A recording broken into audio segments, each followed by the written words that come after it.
cult of personality. The cult of personality. The cult of personality. Welcome to the Cult of Personality podcast, hosted by yours truly, once again, Mikeymcchoppa. And here today is another special guest. I think now would be technically the first episode of a new season 6. Let's go, season 6. And today with us is Jackson Sadinsky. Yes, sir. Also, for branding purposes, Sadinsky. Exactly. We're sat here today as friends. Y'all are getting to know me a bit. It's Sadinsky. But listening to the songs, it's Sadinsky. Hell yeah. And we're going to talk about that. We're going to talk about a couple things. You know, we're going to definitely talk about... we don't even know what we're going to talk about because it's right here. It's right now. Exactly. I'm a little zooted. Don't mind me. You already know. How are you, man? How are you? Dude, I'm doing good. Life's been good to me the past month. We're getting ready. We got a show at Caffeine Underground tomorrow. This company, Pavodio, does like teaching lessons online for anyone who wants to like work on music. They sponsored a show for us, so we're throwing that. That's sick. Holy shit. And then we got a bunch of shows in May. Drugsto's coming on his tour. Astro and AP are throwing their birthday party. Staggy and I got a little something at Sleepwalk on May 9th. Unity Fest is in June, and we got a Shinigami show coming up this summer as well. Holy shit. So you got your shit panned out. We were a little lined up, yeah. Yeah, you guys are busy, man. That's congratulations, man. Thanks, man. That's dope. Hell yeah. So that's dope because I like that you talk about like what you're doing right now and like all the motion that you got going on right now and like the near coming future. Right. Because like I'm really excited to dig into like the past right. to see what led to all this motion and shit, you know, like what you're doing. Yeah. And that's sick, man, because how, you know, like, coming across you, I saw you at the show, Night Shift show. Fire. Thrown by Hyperpop NYC. Shout out Hyperpop. Facts. Shout out Bennett. Shout out Blasian. Shout out all y'all. That was sick. Facts. And, you know, you and a couple, like, I think it was like you and some other dude, the only motherfuckers there were guitars and shit. And I'm automatically drawn to the instruments. Like, I'm like, right. I don't know. Maybe it's like my attention span or something. Like, I like all performers, obviously. But once the instruments come out, I'm locked on, you know? No, facts. I feel like, one, it's super important to have an extra element that, like, for me, all my stuff's self-produced. And I used to play guitar a lot, like, when I was 18, like, at every show. Mm-hmm. But I would be stood completely still with, like, no interaction with the crowd. And that was super dead. And I've, like, watched a lot of shows, and, like, that element is super duper important. So, like, figuring out how to get that, and then I'm bringing the guitar back in, especially working on this album, Pareidolia. That one's dropping in the middle of summer, hopefully. And, like, that's the first one with full band instrumentation. We have our drummer. His name's Brian. He's sick. Shout out Brian. Facts. Shout out Brian. I am so happy to finally have him on a record. But it's kind of like carrying the energy and ethos of the project, like, completely through the music. And also, like, credit to every single person in the scene. They're all killing it.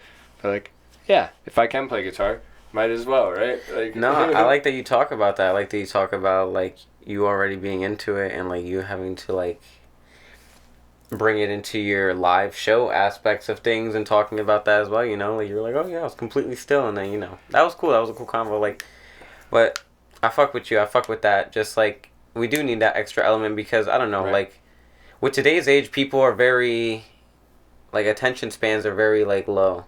Right. So you have to, like, really hook people. I think, like, something, I don't know, like, instruments, if it ain't broke, like, why try to fix it, you know? It's, like, one of those things, like, if something old or traditional now, because everyone's so into computers and producing on the computer. Right. And I'm like, man, it's still, like, the classic formula. And that interplay, right? Like, it's always going to be something new.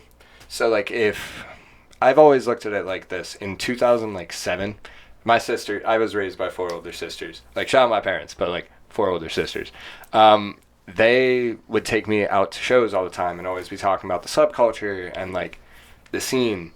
And, like, 2007, it's right before you get like the massive, people were producing tracks obviously, but like the massive boom and accessibility to it. Right. All the shows were 4-piece, 5-piece punk bands trying to get paid, and you're splitting the payment 5 ways. Flash forward like 5 more years, everyone's tired of punk shows because it's all they've been going to. This new thing is out. Let's go see what's up with the rave, dude. And for a promoter in a venue, they only got to pay one person. Yeah. But you stay there for 5 years, and everyone's like, damn, what happened to all the guitars? Yeah, and like it really does just kind of oscillate back and forth. We've been playing around with the idea of like going on tour with a band, like 4-piece punk band, like opening for them. First 10 minutes, it just being me and my laptop. Next 10 minutes, like the drummer pulls up. And then in the last 10 minutes, like the bassist and guitarist join. Yeah. And then I just dip and surprise the whole band. Yeah. Is there. It's just like a gradual opener. And like playing with the convention of like an audience member being like, word, this guy's just him and his laptop. And then 10 minutes later being like, oh. And then 10 minutes later being like, oh. It's cool. I like that. It kind of shows like even like the fusion of like what we just what you just talked about, like it kind of going back and forth between like instrumental and technology. Right. It's like a transgression, gradual opener of that exactly. going on. And there's no set turnover. which like would be a cool part of it. But we've just been playing with that idea as far as like how can we, like you were saying, keep audience members like minds like focused. Right. And also like have fun with it and put on a show that like one of my favorite things people have said to me after all these shows is like, and it sounds kind of fucked up, but I hear the compliment in it. They're like, yo, I don't listen to this type of music. And like probably won't, but I'll come see you again. And like that's really cool. Yeah, that like, means that you grab someone that from outside the demographic and you pull them in, which is like I feel like harder to do than to pull someone who's already in the demographic. Facts. And like I don't know, I think it speaks to the show, like power shows. So come to a show. There's gonna be a lot more. We're going all over soon. That's what I like too. Is like like with this night shift show and like with you guys and even just talking about live instruments and live performances. It's just like you specifically and people like Bennett and everyone involved in all these different things and you being so dedicated to doing live shows. It's like very refreshing after like the whole digital age of like not only the pandemic but just in general, like even before the pandemic we were still just in such a digital age. No, definitely. So it's like cool to just see real life shit coming back. It's refreshing. I think it's really important to like actually cultivate and grow a scene. It's kind of the only real way to do it. Otherwise like everyone's just farming for engagement. Like I know the area you were talking about, especially like I'm from Charlotte. Shout out Charlotte, 704, North Carolina. What up? But back in the day, it was only engagement chats and like no one actually showing love. Very few people like willing to. It's like a clout race. Yeah, exactly. And like I get it, get your bag, but like I don't think that's what all of us are here for. Right. Like it's really cool, and like that's why I picked New York. You know what I mean? One, it's the East Coast, and like I was able to get here. But two, like no one builds a culture and like rides for their like community in the same way that New York does. Like yeah, that's truth. That's facts. I mean, there's a lot of janky people in New York, and there's a lot of people who are sly. Everywhere. But yeah, no, that's facts. Like I feel like you don't find that much on the West Coast the way you find that on the East Coast. Right. Like, and I'm not saying you can't. You can find that anywhere, but yeah. Like just the accessibility to like events and community in New York. Yo, if you're living in New York and you're not like leaving your house at least 3 times a week, like what are you paying the rent for, dog? Straight up. I'm a fucking homebody. No, like I feel it, bro, but like I'll put it this way, right? Like I'm from the South. Minimum wage down there is $7.25. Oh bro. no, yeah, that's federal. Yeah. Yeah, bro, that shit is tough. And like if you're going to be living in a place, my rent quadrupled. If I'm going to be living in a place where my rent is 4 times, I view it like, shit, I'm paying tuition, right? Yeah. And when you pay tuition to a school, it's for, like, access to the labs and the teachers and, like, all the faculty. Yeah, right? So you got to, like, make the most of your opportunity. Exactly, bro. Like, when I go out to a show that I've never heard of any artist on, I have no idea what the venue is, and then I meet Bennett, you know what I mean? Like, or I go to an open mic and meet like a network of 30 artists who will always pop out, be like there to mix some shit, play guitar on something like that. Super inaccessible 99% of the world. Like, yeah, no. Bro, trust me, like, even, like, it's funny because you're talking about, like, the Carolinas and the South and shit, bro. I was way closer to New York City. I was in upstate New York for, like, 4 or 5 years. Where And were you at? I was in Orange County by, like, the Woodbury Commons and stuff. And I bring this up all the time. Anyone who, like, actually keeps up with the pod must be sick of my ass for bringing this up so often. And, like, I wonder it. But, anywho, you know? And, like, bro, the isolation and the inaccessibility to anything over there unless you drive, and even then there's still no motion out there. It's, like, actually terrifying. The heartbreaking part is that's, like, genuinely 75% of the U.S. Yes. You can find little artist communities anywhere. That's another truth. Like, trust me. My homies out in Akron and Dayton and, like, every other small city, like, I see you. But, like, you know what we're talking about. It's so rare to find a spot where, like, bro, if we wanted to go out and, like, sing in the street somewhere in Manhattan today, we could get 75 new fans. Yeah. Like, yo, really, I be thinking about that. Like, sometimes I be thinking, I'm like, yo, bro, I could just, like, walk out on the street with my guitar and just strum something together and really just, like, piece it and facts. you get some motion off of it. Because that's just, like, bro, number one, like, it's a very densely populated area, a very compact area, New York City. Right. And there's public transit. So there's, like, all these different hubs of people mixing into each other, and everyone's, like, you know, it's like... And it's the smallest big city in the world because of that, bro. How many times do you have a homie who, like, lives in the Bronx? You're, like, super... Like, we're in Brooklyn. Far as fuck, right? Yeah. And, like, you'll just bump into him in a train station. You know what I mean? Yeah, like, yeah, like, facts. that shit happens. Shout out Elevator. That homie, that's, like, my right-hand man. I don't know if you're hip yet. Homie's sick. Bro, I will bump into this dude everywhere. And, like, we make plans to hang out, and we'll, like, bump into each other at, like, 2 p.m. and we're supposed to link at, like, 7. That's just because we're, like, hilarious. erranding. You know what like, it's so funny, bro. Yeah, no. It really is such a small world in general, Yeah, but this facts. in such a small world, such a small city is even, like, really, really small. Yeah, there's, like, microcosms. Yeah. And, like, once you're tapped in, too, like, it's so weird. I'll meet someone and then, like, bump into them, like, 3 times within that month. And it's like, we just met. Yeah, no, that definitely happens. Yeah, and you're just like, holy shit, like, what are we? No, yeah. One time, me and my partner were out literally walking in, like, by Union, and we ran into, like, our two now our two good friends, but at the time they were, like, strangers. My partner had met them on one accord. Hold on, we're chill. We gotta bring this back.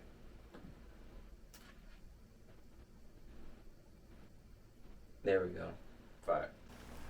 Testing, check 1 2. Yo. Hell yeah. So your partner had met him? Yeah, my partner only had met him on one accord prior on, like, a train coming back from, like, when I was living with my mom's house and shit, whatever. And we had ran into them in Union, like, out of nowhere, and we hung out with them for, like, hours. That's fine. And, like, we got so much closer to them in that moment, and it was just completely on a whim, like, not anticipating to see them at all. So I got 2 funny stories for this about, like, 2. Honestly, I got 3. Shout out Elevator too. So I had just moved to New York. I got out of some toxic shit I was in. The girl and I split up that I moved here with, right? And I was like, you know what? I heard Elevator say that he sold beats on Bumble Business. So I downloaded Bumble Business. And the second swipe was a band that needed a bassist. And I was like, I don't know anyone who makes music in New York yet. This would be a great way to meet people. And I went and auditioned, and I bombed. But the drummer was super sick, and I brought my laptop. He heard me, like, make beats. That band broke up, like, 2 days later. The singer and guitarist got in a beef, but the drummer had booked all the shows and had the practice space, and that's my dude Brian. Yeah. And we used to, like, pull up to open mic nights at the Delancey and just, like, hijack the open mic for 15 minutes. Like, I'd set up my Apollo and my MacBook on stage, like, while people were jamming. And, like, they were like, I was jamming too, you know what I mean? But then my drummer would get up and we'd just play a set for 10 minutes. Elevator came one day because he just downloaded Eventbrite when he was in the city and, like, went to a random event. And, like, we've cooked up so much in the past 2 years. My drummer, like, played on the record. Homie and I have played, like, 60 plus shows together. Like, completely changed the live show, like really dope edition, completely on a whim from like a random fucking like why not, you know? Right. Last one I'll do that same month. That was a crazy month. I went to see Glaive because I was like, fuck it, let's cheer ourselves up. I never go to shows alone. I do a lot now, but back then I was like nervous about it. Right. And literally, bro, I look to my left, there's this dude with dreads going crazy in the pit. It's like him and me. It's like a bunch of 16-year-olds, and then me and him, like, hardcore moshing to Glaive. Like, he go way too crazy in the pit. So I, like, dab him up. I'm like, bro, let me get your IG. And it's my homie, Alt. And I don't know if you're hip to dude yet, but he's at, like, I'm so proud of dude. He's up to, like, 2.2 million monthly listeners. He's got, like, Wow. 50 million streams on the debut album. And back then we had the exact same numbers, and we the difference is TikTok. By the way, it's 3 a day every day for 2 years. Yeah. Yeah. I can't keep Exhausting. up with that shit. I can't Exhausting. do it. But we met at Glaive and we played a show together off a random DM, and like that is all 3 of them are like the tenets of my like what I've been quote unquote building in New York, and like can't imagine like. And that's all just from one night being like, fuck it, go out. Shit, my girlfriend and I met at a random night out at a Night Lavelle show. Hell yeah, just going to a show and just like meeting people Yeah. and shit. No, yeah, it's real world shit, bro. Like, it's dope. I like that shit. Like, I tell all the internet people to go touch grass. facts. Yeah, I mean, it's funny because going back to the conversation we were having before about being like isolated and being in the middle of nowhere, like you have to rely like solely on the internet to make like your connections and shit. But like once I moved out here and I was able to like go out into the world, like it's just been so much easier. I definitely do empathize with my people out there, though. I do remember Charlotte. Like, I do remember Boone. I remember being up in the sticks. And, yeah, Discord. So, like, but meet up with the Discord homies. We did our first meetup. We all went to see Sewer Person and 93 Feet of Smoke. We had homies from, like, Florida, Georgia, Nevada, and upstate New York and Connecticut all go out to... They did it in some random-ass state. Pennsylvania. But that shit was so fun. I mean, you'd be surprised where like people be throwing shows anywhere. Bro, it was 93 Feet of Smoke's first show on the East Coast in a minute. That's like a big influence for me. I finally got to chop it up with him. He's mixed 2 of the songs on the album, which is fucking nuts. That's crazy. That's lit. Yeah. Do you fuck with 93? I know of the name. I don't know of his work for real. Bro, I'll send it. The album So Fubi is like... Yeah. That shit's yeah, nuts. Put me on. Yeah. Some like... Yeah. Who are so... Alright, here's a fun one. If the Afterlife was a concert, right? Okay. You can see any 3. Okay. Who you got? And it's like your heaven concert. So like... They can play in any order. You can pick the era if you want. All your friends and family are there, or not there if you don't want to. You know? Okay. Any three people I want to see as a concert in the afterlife. Yeah. Fuck. This is gonna be a brainstorm real quick. Johnny Cash. Ooh. Is he like opening? Is he our opener? I don't know. If you want me to put it in sequence, then... I mean, whichever order, I will have follow-ups. Alright. Because all right. I'm not... Don't sequence me, because I'm not... I like them all. I don't even... Like, I don't have my other 2 yet. I'll put Johnny Cash. Word. Fuck. There's a lot of good dead motherfuckers, man. And I mean, you can pick living artists, too. They don't have to be dead. It's your heaven concert. No, I feel you. But I feel like they... like. I feel like they gotta be. I'm like, if we're all in the afterlife, right? Then I'm gonna say Johnny Cash, Freddie Mercury. Cool. And damn, bro, who's a lot of people I like who are damn. Everyone I'm thinking of is like shit. It's a fun question, right? Yeah, it is a fun question. I'm like shit. Amy Winehouse. Probably the most popular answer. Yeah. Amy Winehouse and fucking gotta give Mike his credit. Shout out MJ. He comes up a lot. I was gonna say him Prince too. Probably yeah. Prince. That's probably the top 3 answers. That's a good one too. Holy shit. No, John. That's like the first time I've heard Johnny Cash. And I'm surprised by that. I I've asked love- a few hundred people this question. Johnny Cash is a great answer. I love country, and I love outlaw country. Yeah, no, I mean, you're spot on there. That's your Yeah. guy, then. And Do you have, like, an era? I really just like I don't know. I like the classics. Like honestly, they're pretty mainstream. But like I like Willie. I like Waylon Jennings. Cool. I like Johnny Cash. So, like all the Highwaymen. No. and shit. See, like, that type of stuff I can rock with. Yeah. You lose me when it gets to, like, late 90s, early... Yeah, once you early get to when post they get to- 9/11 country music, it's Yeah. all like it went from being against the system or at least like critical of the system to being like Protective. pro America Yeah. propaganda. Yeah, 100%. Yeah. Yeah, like, the only good country artist since then, there's been a few, but, like, it's fucking Keith Urban. He's Australian. It's all just fake. Yeah. No, but He's talking about kangaroos and shit. facts. My heaven concert, Low Peep, Bring the Horizon, Linkin Park, saw the last two, but that shit put me there in an infinite loop. I don't know. I'm happy. I got a hug from Chester in 2014, the singer of Linkin Park. That one was lit. cool. Yeah. Yo, R.I.P. Chester, bro. Facts. When that shit happened, I couldn't believe it. Bro, same. I straight up got texts from people I hadn't spoken to in like 10 years. I was 17 at that point. Like, childhood friends hit me up being like, yo, you good? And they're like, nah, bro, the first song I ever asked to hear again was by Linkin Park. I was 3. Like, Breaking the Habit. It's still one of my favorites. The strings on that song are crazy. Hell But- yeah, bro. Yeah. Linkin Park had crazy influence, like, and Chester Bennington just like himself was just like he just had that swag. He had that aura, as the No, kids he say. really did, bro. His voice too. He sounded the exact same live. And like, what's nuts is Bring Me the Horizon like formed at a Linkin Park concert. Like, they were like 14, 13, went to see Linkin Park, and it was the drummer. I think it was the drummer, guitarist, and Ollie, and they were like, "Yo, we gotta." That's crazy. Yeah, no, literally, like, bought instruments. There's an article where they said this, and they got to meet. They did, like, a shoot. It was, Wow, and that that's made crazy. that makes my emo ass so happy. Hell Like- yeah. Hell yeah. So you know what?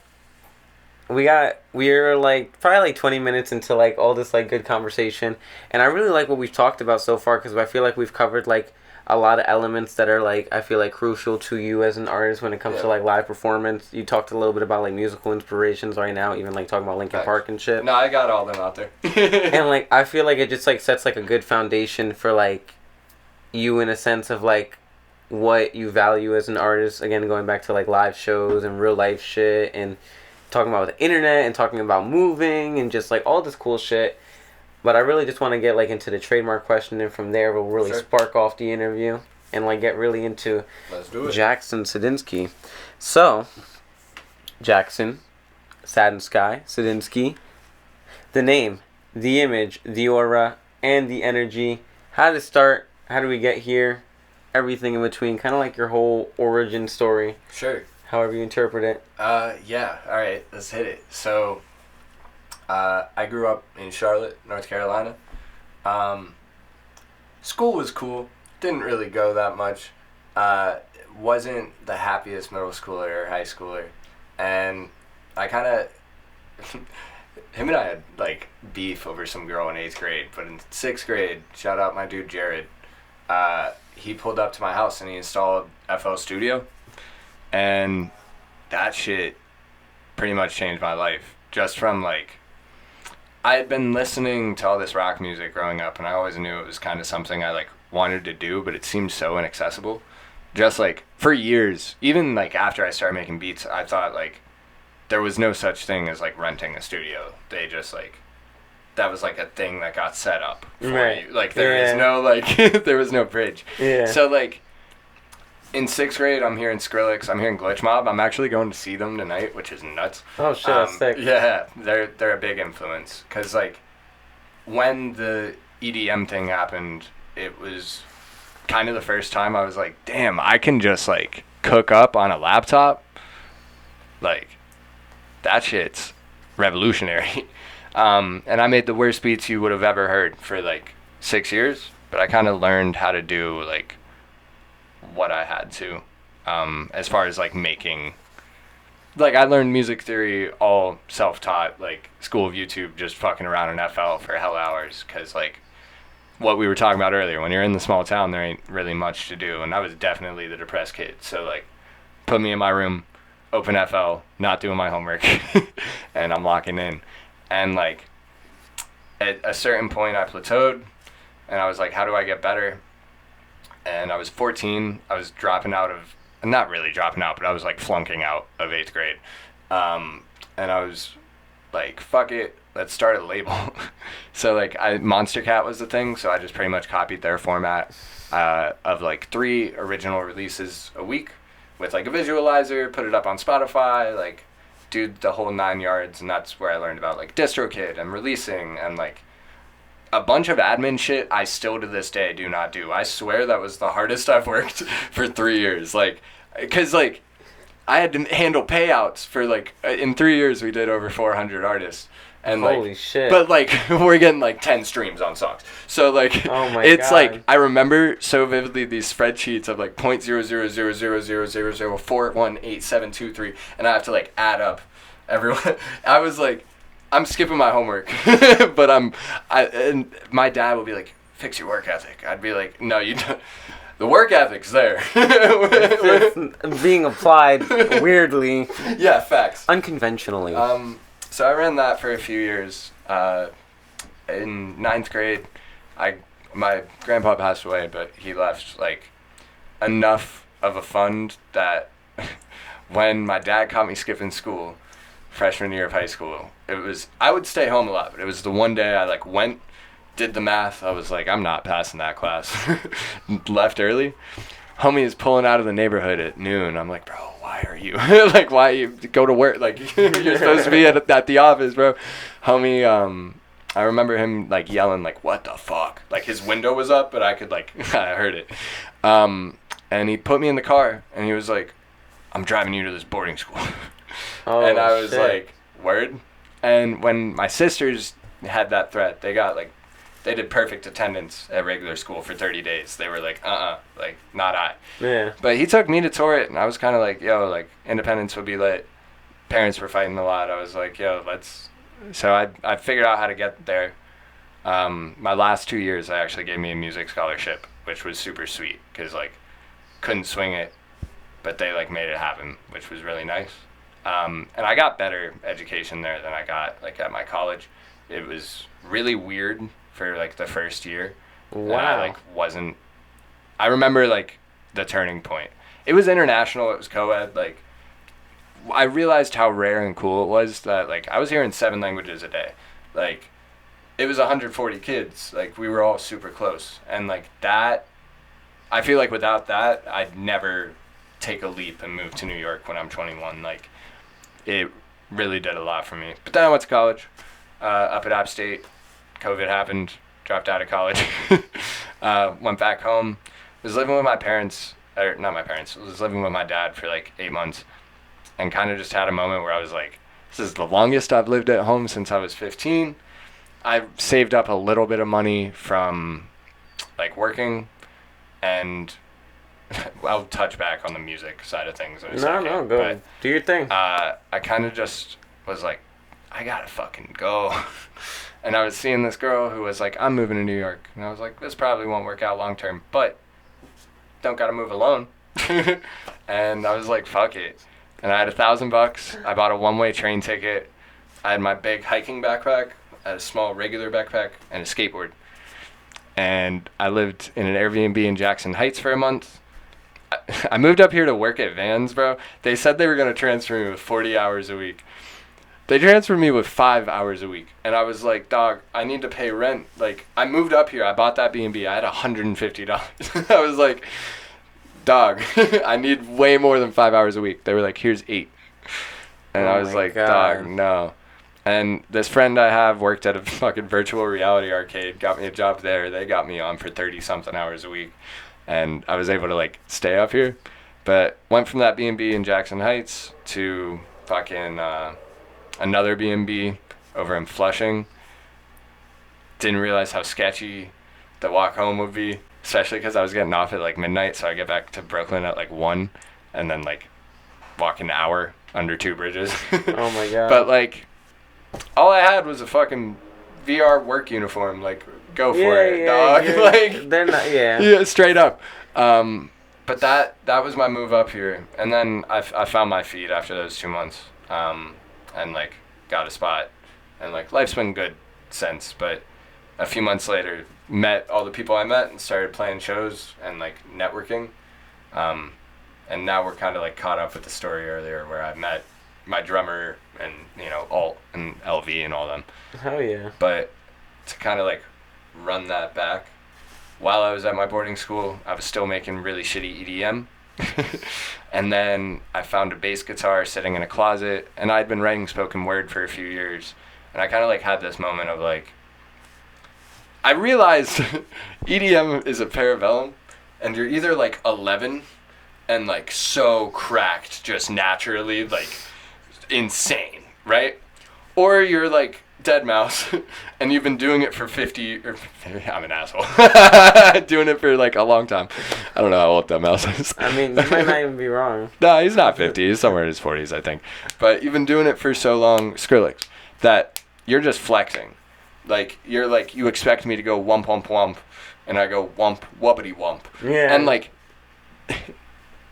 85% sit right in the middle of like not quite here and not at the savant, like, yeah, like prodigy child, or right? Like, So, and I definitely wasn't. So I was like, I've learned a lot with this. It doesn't really feel super true to me, and that's not to say it's not, but like, it felt a lot more authentic. And I ditched an alias and was like, shit, let me just like be authentically me, and I can make whatever sounds I want to make and do whatever I want to do. And no one can tell me. That's like the whole reason for the name debate, is like no one can tell me what Jackson Sadinsky is supposed to sound like. It's me. right. Like, I can drop a punk album and then follow it up with like the hardest 808s you've ever heard if I want to.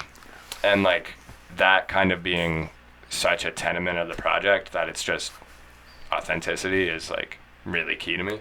Hell yeah. So they let me keep the bass guitar for a few months, and I started playing, and then I picked up regular guitar, and then in 2018 I dropped Conversations in the Dark, which doesn't exist anymore. It might be on SoundCloud, but that was like my first album. Yeah. And then when I got home for summer, right before college, I recorded the Star Shopping cover.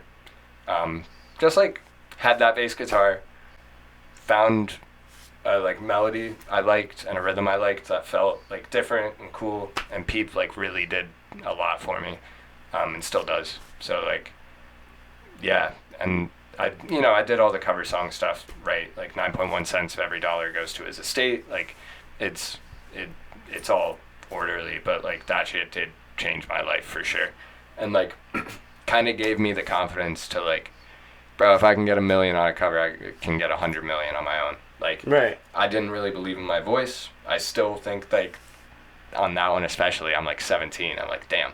But like, nah, if people can rock with that, like, I know they can rock with what I'm working on now. That's like, I feel like a much more refined me. And like, really cool and life-changing that happened, and like perspective shifting. Right. But yeah, then I followed that up with like a bunch more releases. Blissful Disillusion series started when I moved to New York, and that's kind of like what I'm building on now. That like, yeah, the Blissful Disillusion into Hidden Dissonance into Pareidolia, and then with Limerence as like an epilogue album. Pareidolia and Limerence will be coming in 2024. We hope. They're written. We're working on them. Wow. Holy shit. So you got like really busy once you like really like found your sound, or like found your wave. But I wanted to ask, like, what exactly caused the exact switch between the EDM and...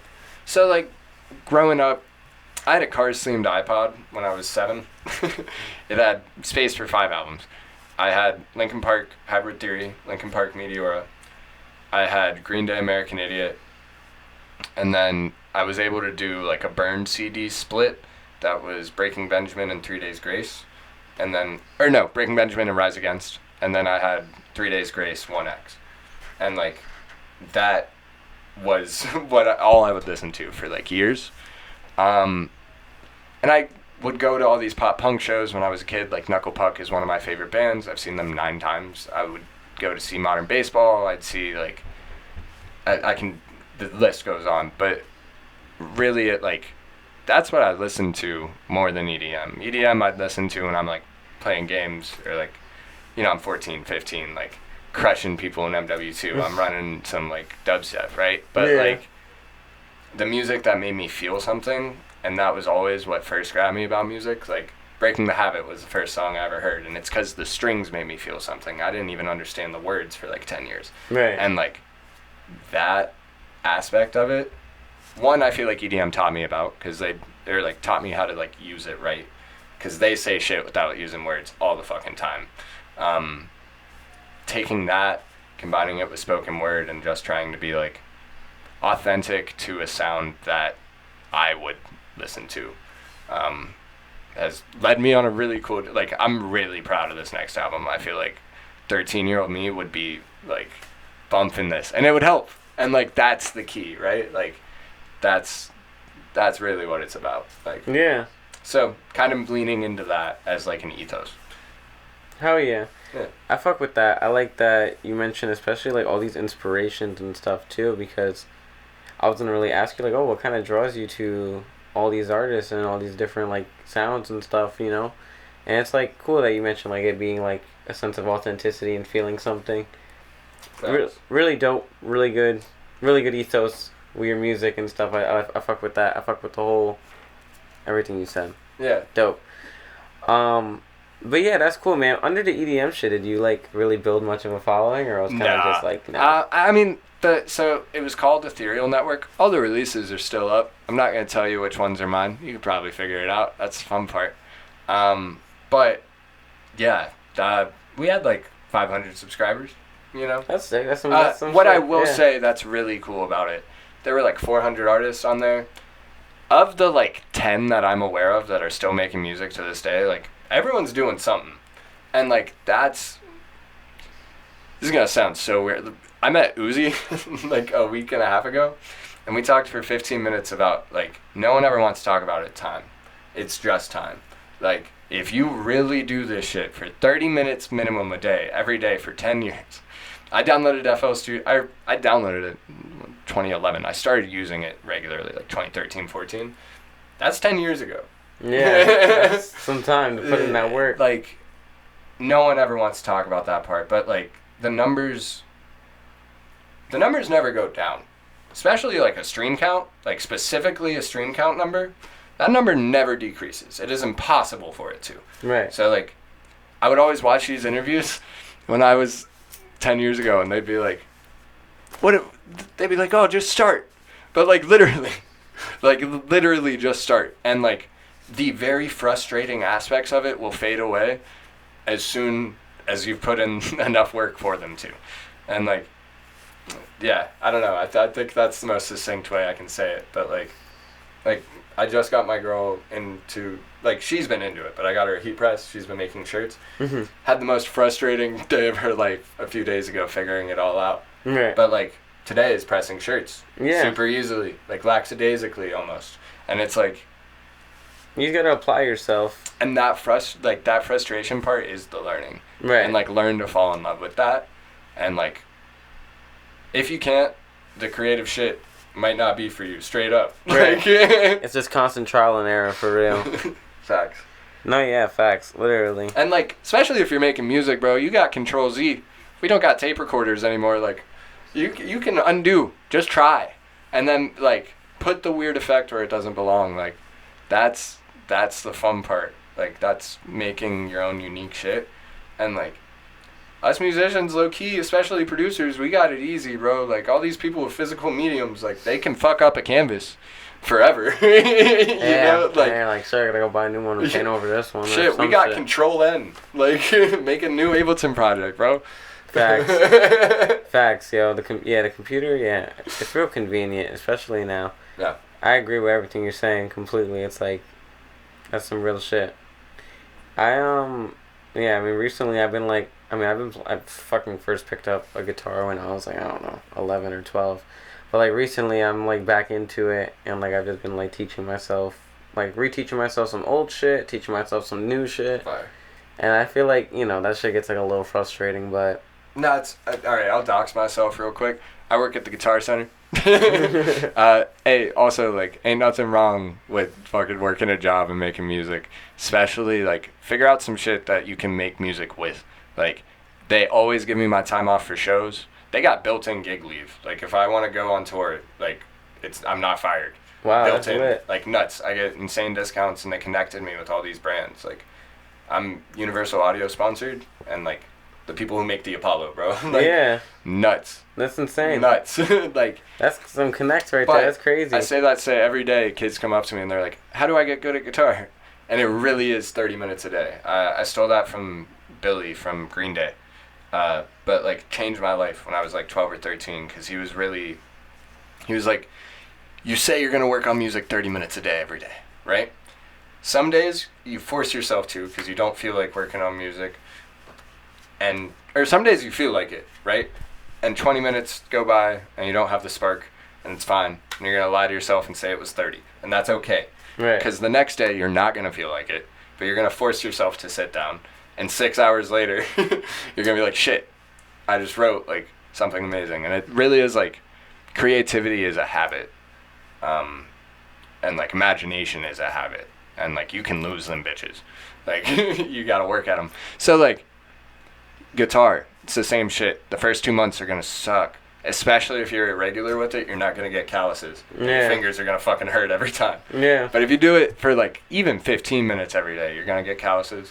You're going to feel better. You're going to feel smoother. And like that's, you know, and I have to practice what I preach. But I always look at it as like, if I'm writing poetry for 30 minutes a day, if I'm working on Ableton for 30 minutes a day, if I'm mixing, if I'm doing something to like get it. Honestly, it's also an outlet. Like I need that bitch.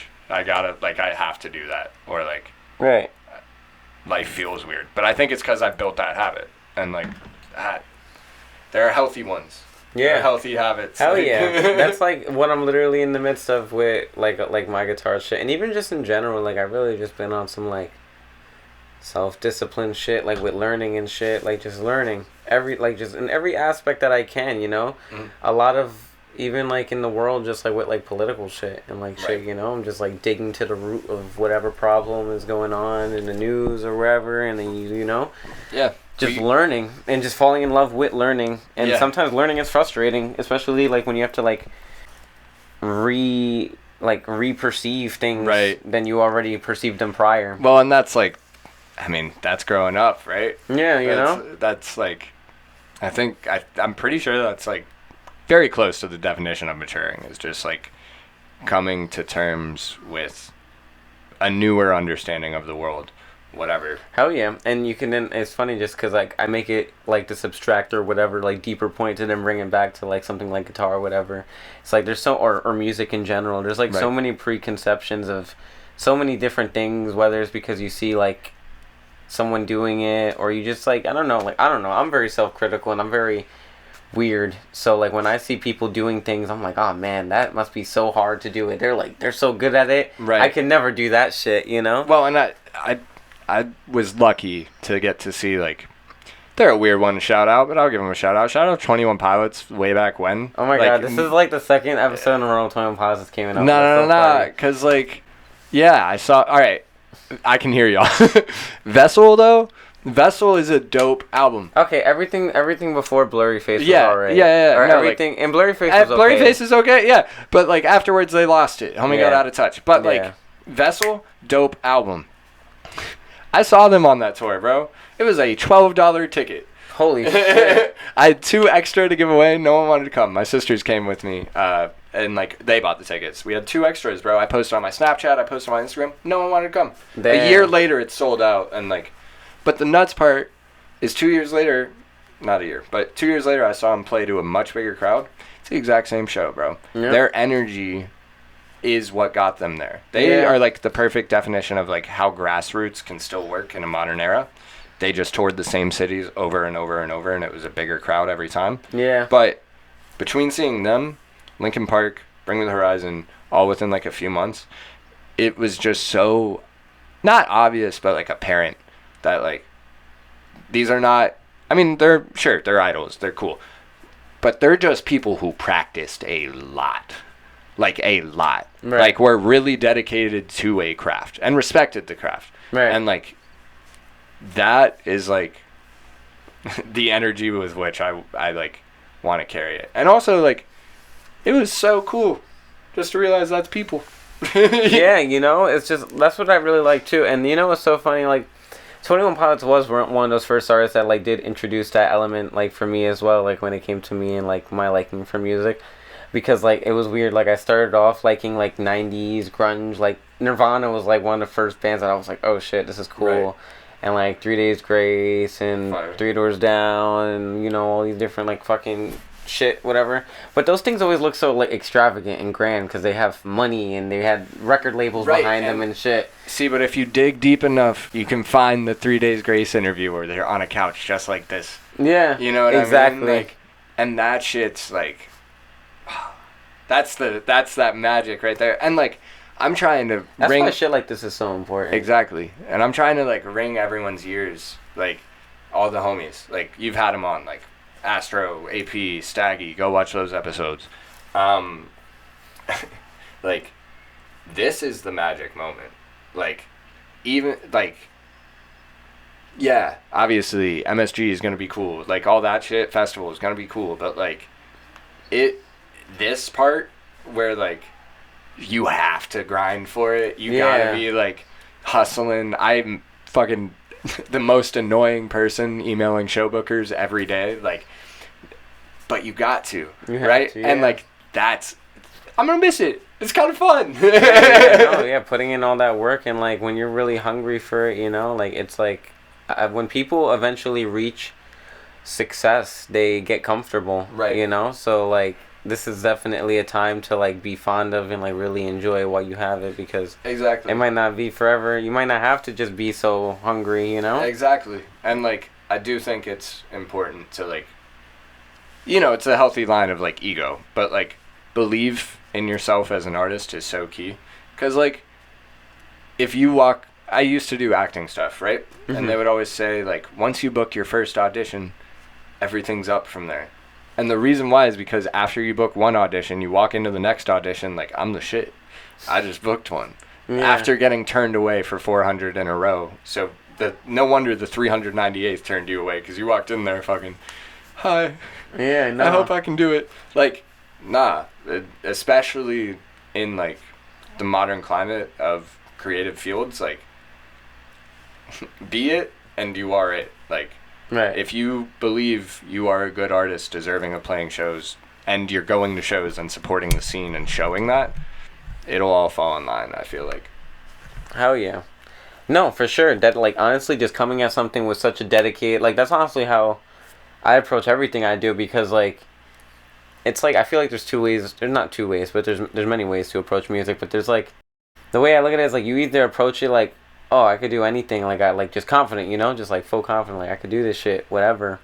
One go, whatever, however. Right. Or it could be, like, I'm gonna just do this shit as shittily... Like, as much as I can, even though it's fucking garbage. Well, and it's the quantity over quality to me, right? Yeah, and then it's like, I'm gonna just do it as many times as I can until eventually I find... throwing spaghetti at the wall. Progress. Yeah, right. exactly. Seeing what sticks, you know? The alphabet soup. Yeah. Yeah, no, exactly. And going back to, like, again, talking about, like, 21 Pilots and shit like that, they were, like, an artist, and then, like, finding the SoundCloud scene and, like, all these underground artists, they really show you, like, that DIY aspect of, like, being dedicated to something and just doing it and sticking to it. And I don't know. I feel like that's, like, the key part of, like, everything, right? Like, obviously, there's nothing... I personally, like, if they're not touching your art and you're still making what you want to make, I don't see anything wrong with, like, signing or, like, going with a label, especially if it helps your stuff reach more. But I say all that to say, like, I do feel like the real magic of music, and the labels know this too, that's why they scout there, is in the DIY, like, stuff, is in the, like, because there's just a different level of hunger to it. And, like, when people are making songs because they need to, not because they contractually need to, but because, like, they need to. Right, they feel obligated, to me, that's that shit. Put me in that pit every time, bro. Yeah, hell yeah. That's where you get the most passionate art. Right. And, like, the most genuine art and shit like that. And DIY culture, man, is so dope. It's just so dope. And we need more people to just apply themselves and stick to the music so we can have more people in this culture. Back to that quantity over quality debate, too. I do feel like there's a fine line, bro. I've been working on these songs for like 4 or 5 years. I'm kind of ready to just like, and I mean, they're coming. We got a mixer, finally. We got a guy working like with me mixing it. But like, holy shit, dog. Working on them for years? Yeah. Some of them are like not that old, but some of them are most definitely that old. There's you've seen the set, the Sometimes I Feel Real Low. Yeah. I wrote that riff when I was 16. I put words to it 2021. And I needed to find a drummer, got that. Like, I knew how I wanted this album to be, so like, and in the meantime I was dropping other projects, right, that like maybe I worked on for 6 months, or like a few songs here or there. Like Sober Freestyle came out a few months ago. That one, like, it's the first time I've ever called anything a freestyle, because it's one night. I normally work on my shit, like I made the beat in an hour and a half. I did freestyle it, but like touched up the vocals, you know, like freestyled it, wrote the lyrics down, made it sound coherent. Right. In like 30 minutes, mixed it in an hour. And like finding that balance of like, I feel like when I have these long form songs where I'm working on forever, I'm doing my training and practice to be able to make it in 30 minutes, right? Like, without the 7 years of shitty EDM, I couldn't have made the Sober Freestyle beat in an hour. And like, that's how I like justify it in my head. But I've been working myself on being like less of a, finding the balancing point between being a perfectionist and the song's never coming out. Like, you know what I mean? Like, yeah. Because a song that is 80% as good as you think it can be in your head does so much more for you released, 100% complete in all of your audience's mind, by the way, than a song that's just sitting there for 4 years. Yeah, with no outreach or no anything. Yeah. And if I have any advice for you as an artist watching this, a musician, stop showing people your songs and prefacing it with like, I know I got to EQ the bass and like lower the volume. Let them come to that conclusion themselves and give you the note. Don't color anyone's perception of what you're showing them before they see it. Your brand, or your oldest song is a new song to your newest listener, and like literally just let people hear what they hear when you show them stuff. It took me a really long time to learn that. But like, as soon as I stopped undercutting my songs before showing them to people, they liked the songs more. Yeah, well, yeah, exactly. It's all about, it's really just like, it's a confidence thing, you know, like almost like faking until you make it. Right. It's like if you feel like I'm like my biggest critic, like I'm actually so mean to myself. But that's your job as a creative who right, wants to exactly, be successful, right? Exactly. So like that's definitely like, it's such an important topic to even touch on, because like really you're absolutely right, and people don't ever get into, I think people be so into their own shit that they don't realize that to an outsider it really is brand new, and they will think that it's like to the fullest 100%. That 21 Pilots show, this band Hunter Hunted, something like that. I only remember their name because this one bit of stage banter will live with me forever. No one knew who they were. Their EP wasn't even out yet. The label just put them on, right? Mm-hmm. They went, "This is a new song," and then immediately went, "Although I guess all of our songs are new to you guys," and like. Facts. Like that's why Spotify lets you promote old songs now, because like, and that's why people that's why Look at Me blew up 1.5 years after it came out. Like, it will find its audience when it does, as long as it's out. Build it and they will come. Yet another thing, they used to say just start and build it and they will come, and like I never believed them, but like no, it is that easy. Right. It shows. Yeah. No. If you combine those with time and consistency. Right. Like, right. Hell yeah. But that's at least how I view like the creative process. No, yeah. And that's like such a good way. Like, I like that you went on this whole like tangent about this thing, and we kind of like did like this whole like circle over the point, because I think it's very important to, you know, the youth Yeah. And to people who like listen to the show, because it's like fellow creatives, our peers, Yeah. and people who alike, you know, of varying ages, and like even me myself as the fucking, you know, I'm susceptible to like being very into my own shit, that by the time I finish a song, I'm like, I don't even want to release this shit because I'm so sick of it. But you forget the point that nobody else has fucking heard it, so of course you're sick of it, but the shit might still be sick to other people. My homie LV, I'll bring him up again. He told me once, he was like, "Yo, when you're sick of it, is when it's done." Yeah. And like, not a terrible ethos. No, Like, yeah. I get that mindset. I like. For me, it's about. I like. Unfortunately, hear what the song can be. Yeah. And it stands in the way You sometimes. just want to drive it like exactly to your division, you know? Exactly. Yeah, man, I feel you. When it comes to, you know, you talk about having projects out, you know, you talk about having a project in the works and having some songs in the works for some years. Do you have anything else in the works when it comes to things related to the music or the projects in the sense of like videos or merch? Yeah, so we got Paradolia coming. That one has so many videos lined up. We've shot 3 or 4. We're working with 2 directors for 2 more. I like a lot of these got videos. Shout out my boy Glasgow, homies in Germany. He spawned in on me at Guitar Center, and it was like, "Yo, what's your name tag say?" And I was like, "Jackson Sadinsky," and he went, "Bro, I'm Glasgow," and like Discord homie from Germany. Holy shit. No, like nuts. He came to that show. He came to at the gallery. Oh, wow. He filmed my set. Holy shit. But he shot a video for Spider Queen, which I'm really excited. That song, you can hear it if you watch some live videos, but if you want to wait, it'll sound better on the album. And then, yeah, so we got a few videos in the work for that one. Limerence is coming out after, as like an indie rock reflection. How much more time do we got? All the time in the world. All right, real quick.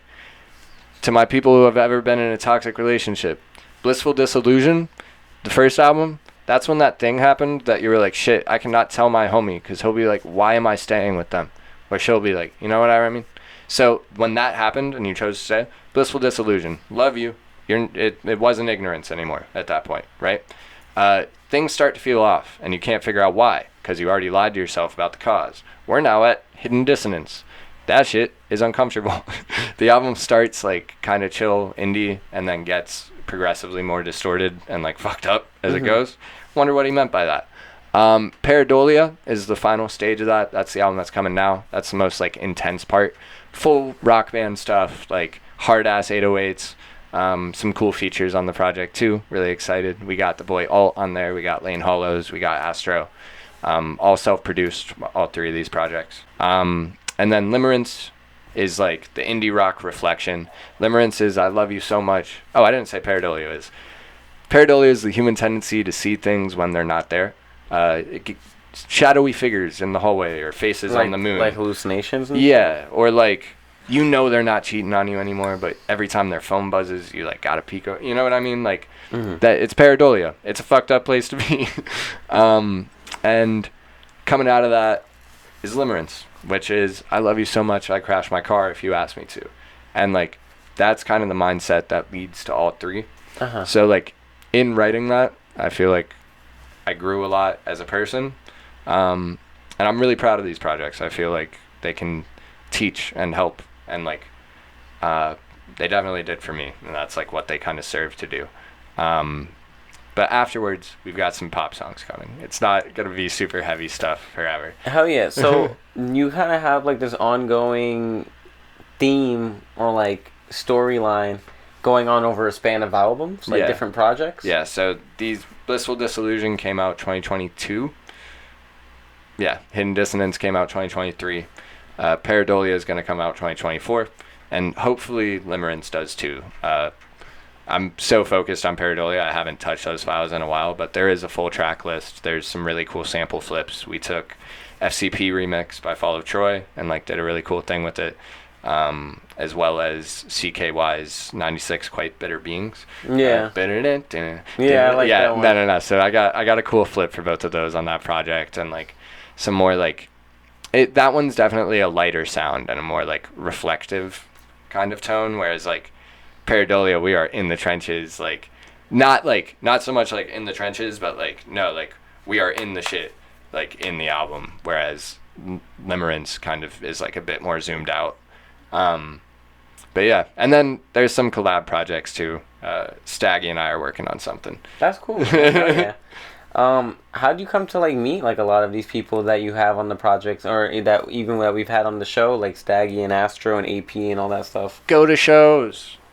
Right. And also, like, if you do anything, barter. If you make art or make songs or make beats and you meet someone who's cool and is at similar level to you, if they are label back, charge them. If they are at a similar level to you, barter. Hey, bro, I make beats. I know you need songs. Come through. Yeah. That, like, I invite damn near everyone I meet to come make music. The 2% that do are the homies. That's Astro. That's AP. That's Staggy. That's how we're, like that. Like, Staggy lives in Connecticut. I met him, invited him to come record at my house, and he fucking came. Bro, we're playing a show together in 2 weeks. I'm giving you a set. And, like, I did. And he gave me one in Maine. Like, and that's really, like, the last thing I'll kind of say on this that, like, really changed my viewpoint. Yeah, no, we should be good. It knocked into the thing and it had like a short. No, you're all good. Let me see, is this working? Alright, we're back. Fine. The last thing I'll kind of say. This viewpoint is like, not everyone, but it's super simple when you're young and starting out to be like, yo, I need to get the collab with that dude with 100,000, like, followers, monthly listeners. It's gonna raise my shit, like, and thinking about growing vertically, where it's like, yo, let me grab and pull. That shit doesn't work. No, it doesn't. It doesn't. That shit doesn't work. At best, you might get like a tippy toe taller. You know what I mean? Yeah. Like, it's not a reliable way to grow. And if it does work, it's a boom and then a fall off. And like, no one wants that, right? You don't want that. So how do you grow successfully? Vertically. Yo, Astro, yo, AP, yo, Staggy, we're all at the same level. We should throw a bunch of shows together. And like last year, I booked them and got them all on like 3 or 4 shows. I looked at my show calendar this month. I didn't book any of these. All the homies book shows and put me on. That's because that's what happens. Like, and that, like, I get excited about that. Like, that makes me so happy because, like, back to the very first thing we touched on, like, that's growing a culture and growing a community. But yeah, that's like, that, yeah. So I get DMs all the time that are like, bro, how do I start playing shows? Go to shows. Go to the $10 ticket with the artist you've never heard of, because that's the show you're going to be playing. And like, shake hands and be happy and excited and like the music, you know what I mean? Never force anything. Like, but it all becomes a lot easier once you're part of the scene or like part of your scene. Yeah, just going out and finding a community and just like really making friendly with people. And yeah, I noticed that. That's what I like about like these shows and these like underground shows and shit, is that you go once or twice even, and like there's already a sense of familiarity. Facts. Amongst patrons of the whatever, you know. And I think that's really cool. And there's like support, genuine support, and genuine like I like community. I think that's like what music should always be about in some aspect, even if it's not like the lyrical content or whatever. It's just like somehow it should tie back into community. Right. And I mean, especially like you think about party music or like DJ music, right? Like Right. the whole point of a DJ in its initial founding, you know, was don't look at the stage, look at each other, hang out. Right. Like, and like there is a magic to that, right? Like, obviously we were talking about how to captivate an audience's attention, but like music brings people together, and like that should be celebrated. And like Exactly, yeah. Yeah.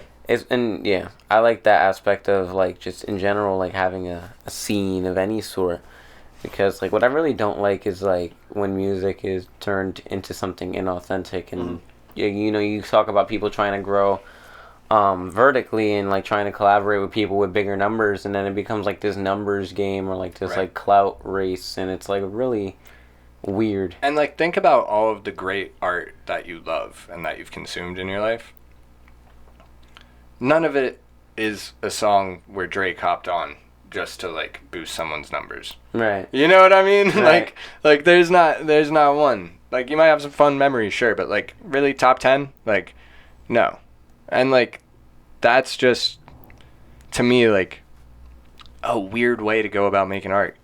If you're in it to get a quick bag, go for it. But like I don't know.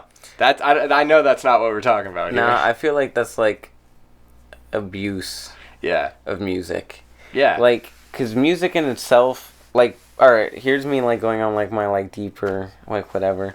Like music itself is like such a universal language, and you can consider it like even like a language of like God or like higher being, like whatever, the collective consciousness. 100%. So when people use music, like I understand like music is in that same instance as language, it's also a tool, and that some people have the liberty to use that tool to get ahead in life. But personally, like I think money and everything to do with it is like corrupt and evil. Right.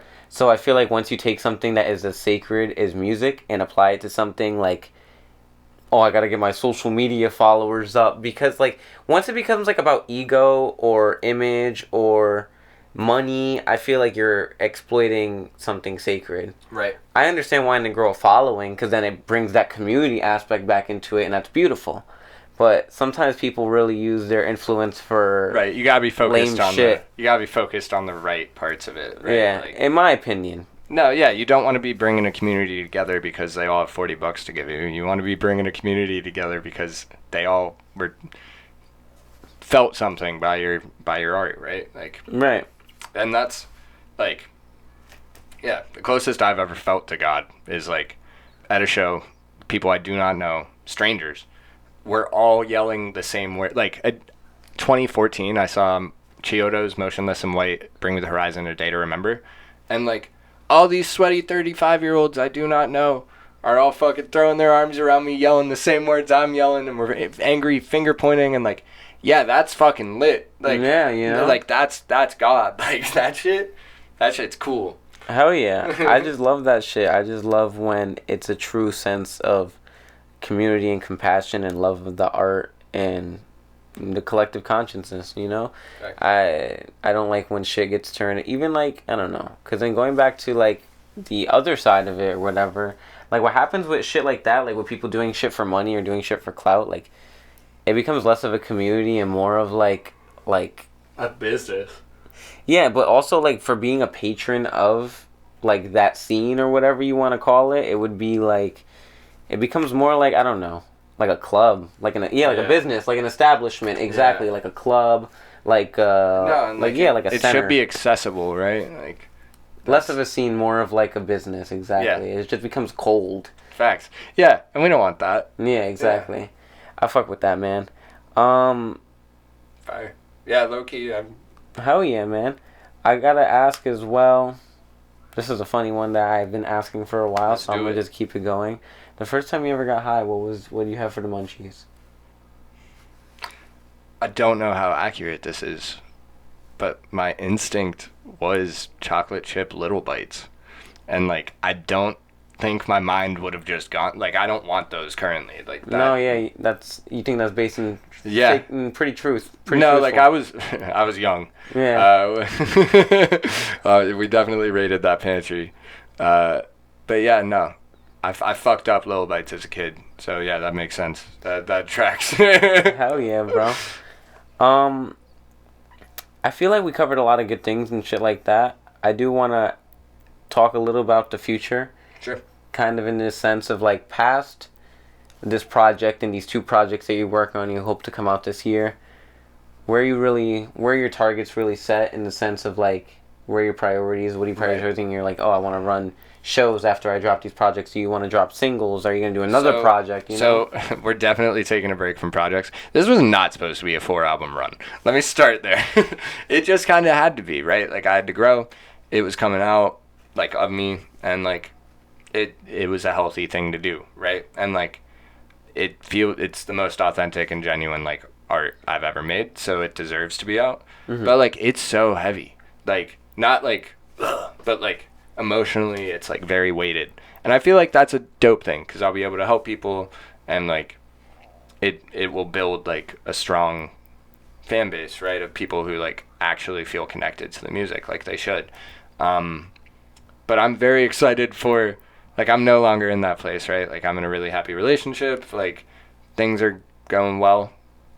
I'll leave it at that. But like, I've been writing pop songs, dude. I've been happy with my guitar. And like, not to say there's no bite to them, there definitely is, but like, they have, you know, songs you could play in the car with your parents, not molding in your room at 3 a.m. anymore. Right, you know? right. It's like a whole shift in mood. Right, and like, I feel like I've given myself clearance to do that. And also, like, I saw Wicca Phase a week after he got married. And that man said, I got married last week. And that crowd cheered for like 10 minutes. You know, like the saddest man you know just got married. You know what I mean? Like, Yeah. shit, like we were hyped for our guy, right? That's how y'all should view when I start dropping happy songs. Where it's like, yo, congratulations for our guy. He just did a depressed ass 4-album run. You know, he's dropping pop songs. Facts. And don't worry, I'm sure we'll get some more emo shit in there too. But like, the key tenement of my project is like, I won't force myself to write anything. Like, the reason I'm working on multiple projects at the same time is because I don't always feel the same way every day. Right. And I'm not going to force myself into a mindset, and I'm not going to fake a writing to like, oh, because I have a deadline for this project. No, I'm just going to work on what feels right for me to work on. And like, yeah, the projects take a while, but they always come out better for it. And like, I also like feel like it's healthy. Like, it's a lot better than like what was Peep singing about in Crying Diamonds, you know what I mean? Like, shit, bro, I'm getting money from being sad. Like, isn't that an incentive to be sad all the time, bro? No, yeah, facts, like, yeah. Yeah, especially, like, that's what I like that you touch on that point, because I was going to ask you, like, I was going to say, like, I like that you don't let a demographic dictate you, you know? Like, because I feel like when you look a certain type of way, or you sound a certain type of way for like a however long, whether it's a project or a certain song that people like or whatever, people have like this like expectation of you and what your sound should be, you know? Oh, well, he looks this way, so maybe he sounds like this. And people fall easily into that box of like, oh, well, now I kind of have to sound like this. And once they box you, it's so hard to get out of it, right? Like, right. Like, Bring Me the Horizon is one of the biggest metal bands in the world, and there's going to be people so mad at me that I just called them a metal band. Like, because they're like, yeah, they did a few pop albums, sure. They made rock the biggest genre in the world again. You're welcome. Like, it's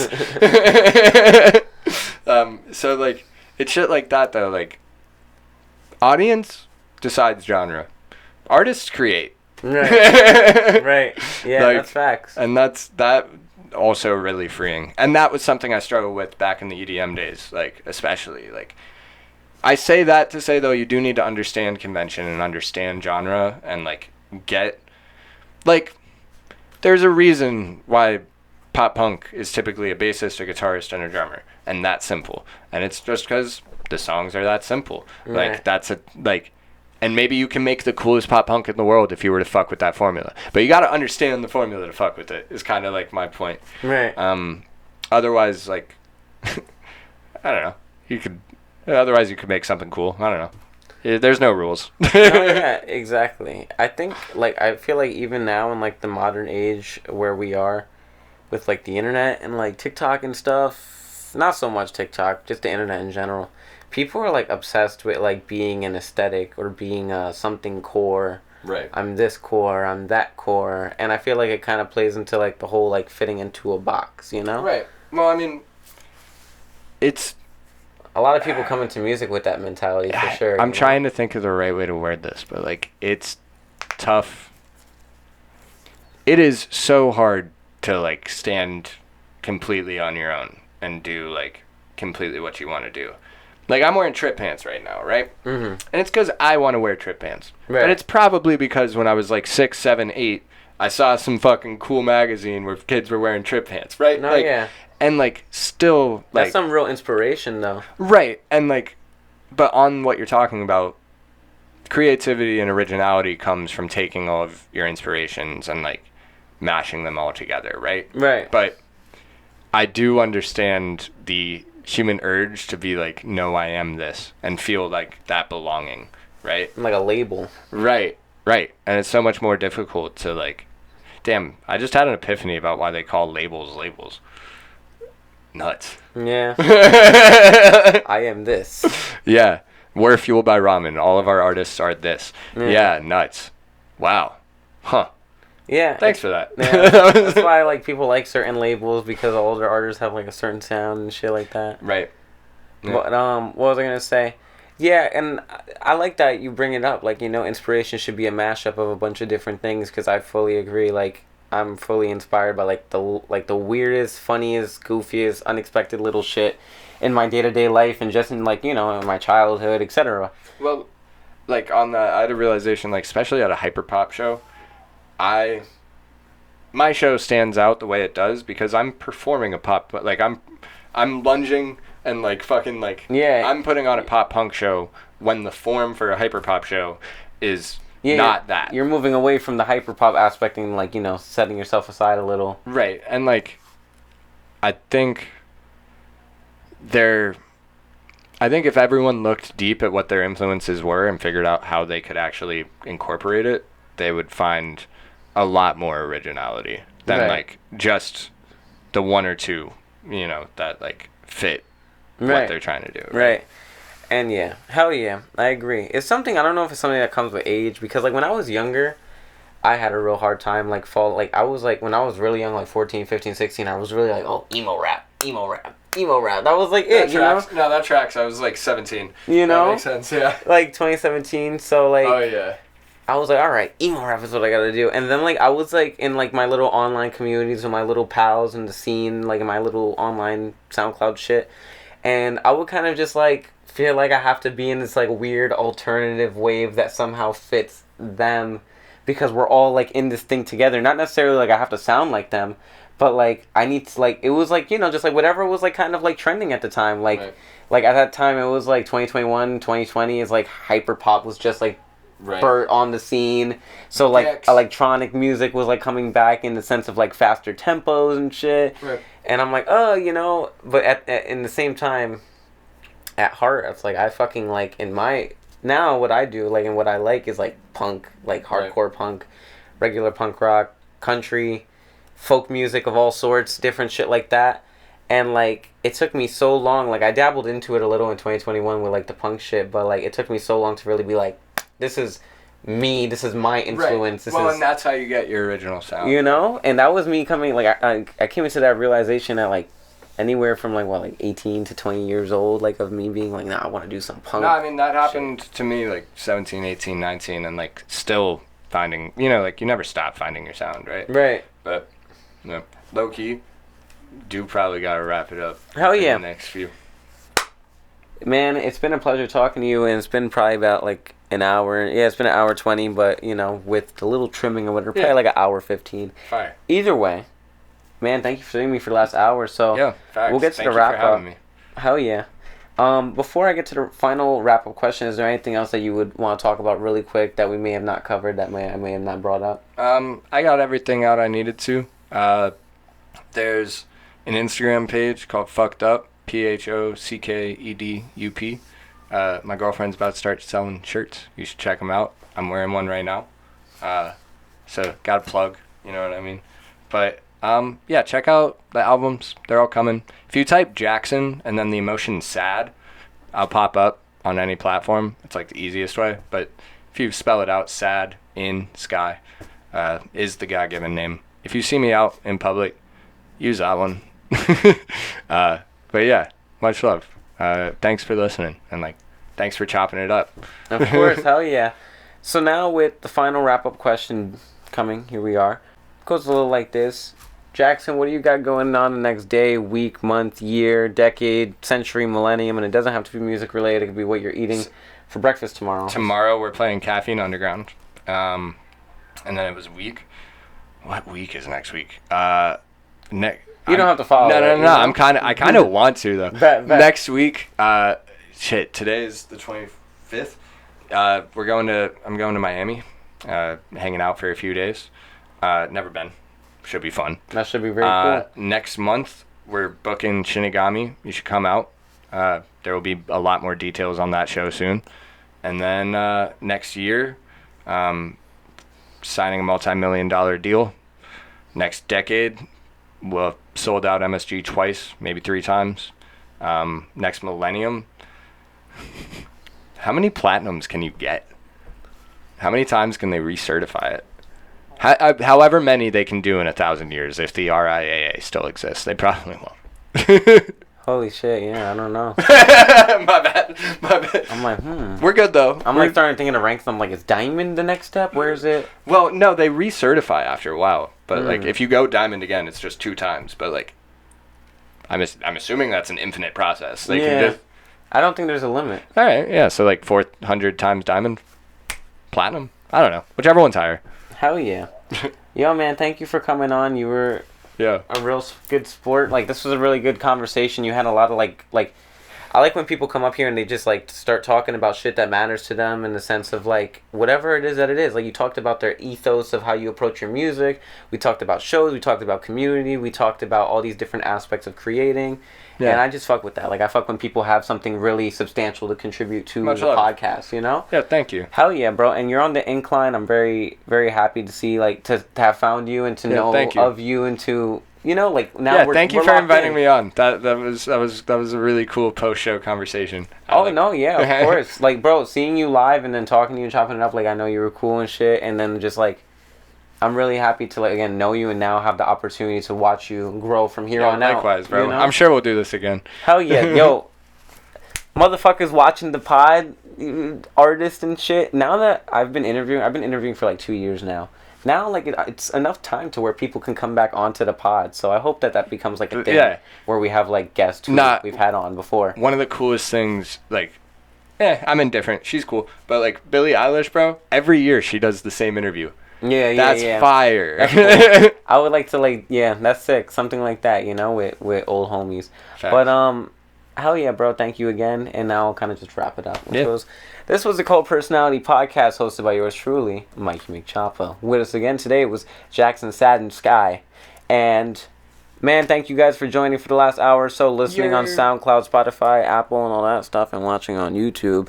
I don't know who I'm interviewing next week, so just join along. Thank you guys for, being here for now the 6th season, which I can't believe. Let's go! Can't believe that, And I just hope that we continue to grow and continue to build a culture. We continue to build a community. A culture. Ah. Hell yeah.